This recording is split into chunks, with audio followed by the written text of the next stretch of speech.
Bueno, antes de empezar esta mesa, vamos a agradecer la presencia de las autoridades de IUNA, del profesor Víctor Justo. ¿Está Víctor? ¿Estás? Ahí está, Víctor, gracias por haber venido.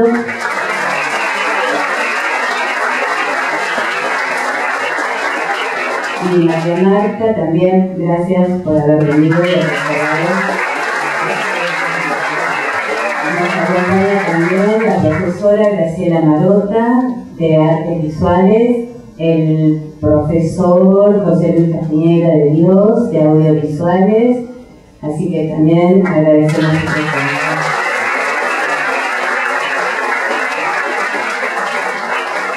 Bueno, vamos a dar por comienzo entonces a esta mesa. Quien va a estar en primer lugar es el doctor Florini. Para nosotros, para la comunidad de terapia.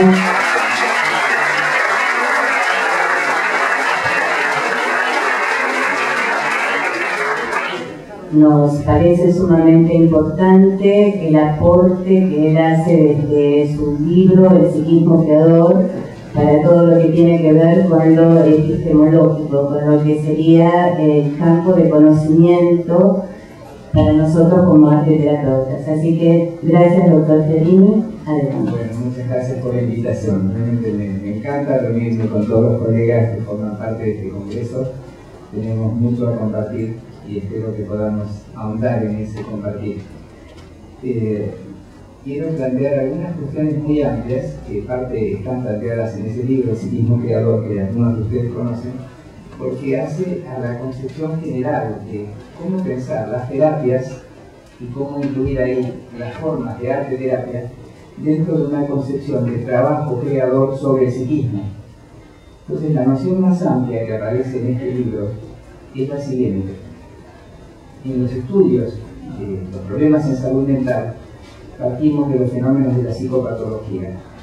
Ahí están planteados los fenómenos de repetición propios del psiquismo, sus capturas, el encierro del narcisismo en el cerco de fantasmas inconscientes que lo atrapan, las defensas bloqueantes que lo capturan.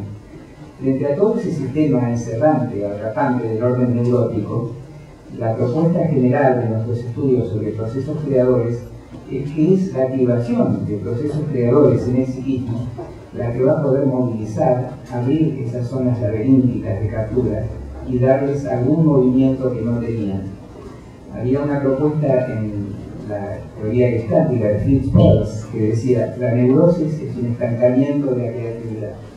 Y a mí me pareció muy interesante la ligación de esos dos términos, es decir, la neurosis estanca allí donde la creatividad moviliza, ¿no? Recordaba una musicoterapeuta que decía: el arte va a aquellas zonas que estarían petrificadas y algo allí disuelve y moviliza. Creo que ese es el contrapunto que nosotros tenemos planteado entre terapia y neurosis, digamos así. Quisiera ampliar un poquito la noción esta del trabajo creador en la clínica en estos términos. Cuando nosotros somos consultados, en general en salud mental, somos consultados por problemas que hacen a sufrimiento, detención del desarrollo, vacío, problemáticas diversas que suponen ausencias, negatividad y detenciones. Y de alguna manera, si la consulta es motivo de un trabajo terapéutico, es porque hay, además de ese sufrimiento, algún proyecto. El proyecto es, en el fondo, lo más general que podríamos decir, el proyecto es crear una alternativa a ese sufrimiento. Esa noción de proyecto, que viene más planteada por la filosofía existencial, me parece muy importante para entender las terapias. Sartre decía: todo padecimiento humano lleva consigo oculto alguna empresa, y nuestra tarea de algún modo es trabajar entre el sufrimiento y la empresa, en ese arco de tensión entre el sufrimiento y el proyecto, digamos así. Otro autor, Castoriadis, psicoanalista y filósofo, decía: toda terapia trae consigo un proyecto. En el fondo sería el proyecto de poder llegar a constituirse como sujeto, ahí donde la enfermedad mental nos sujeta o nos impide acceder a la experiencia de ser un yo, de ser un sujeto. Y en ese sentido me parece importante el planteo de Castoriadis, porque todas las formas de terapia y también el arte terapia van a buscar maneras de crear experiencias de sujeto y de subjetividad. De alguna manera esa sería la dirección general que nosotros vamos a tratar de darle en la clínica. En un sentido amplio podríamos decir, la función de las terapias, incluyendo las del arte, es la función de poner el sufrimiento en estado de trabajo. Pero no solo el sufrimiento, sino también al lado del sufrimiento, colocarle el placer de obrar. A mí me pareció importante un planteo bíblico del Eclesiastés, que dice, es dado al hombre gozar de sus obras, y esa es toda su paga. El gozar de obrar. Me parece que el elemento de goce inherente al ponerse en trabajo, que puede ser ponerse en pintura, ponerse en danza, ponerse en escena teatral, ponerse en poema, hay un goce profundo que va a enfrentar de alguna manera la dimensión del sufrimiento propia del trastorno de la salud mental. Vamos a hacer un contrapunto ahí entre sufrimiento y goces, de alguna manera.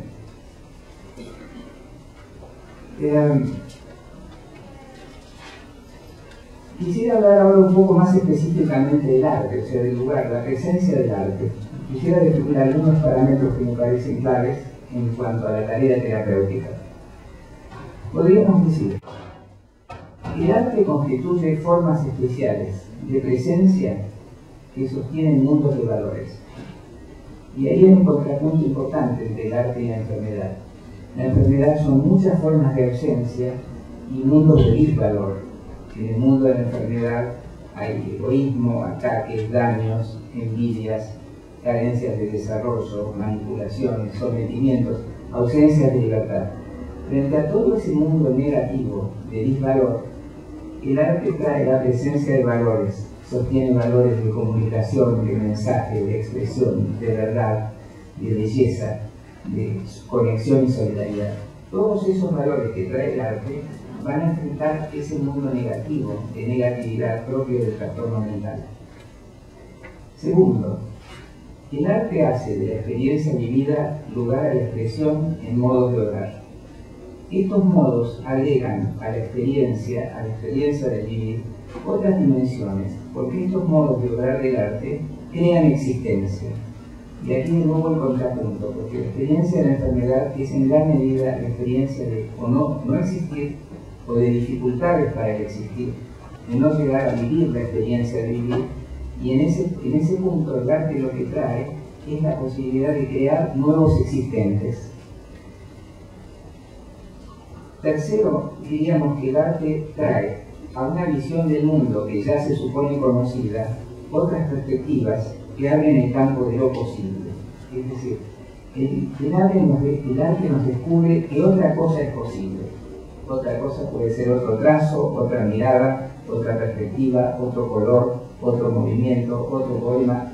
Otro mundo es posible. Ese mensaje profundo del arte viene a enfrentar el mundo del trastorno mental, que es el mundo de lo imposible. Es el mundo donde la posibilidad está coartada.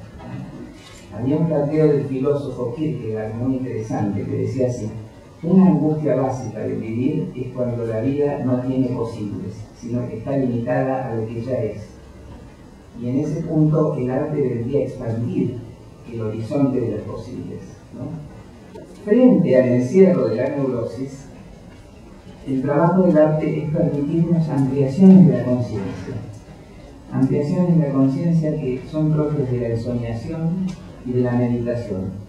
Es decir, estados de conciencia expandida, aperturas a otros mundos.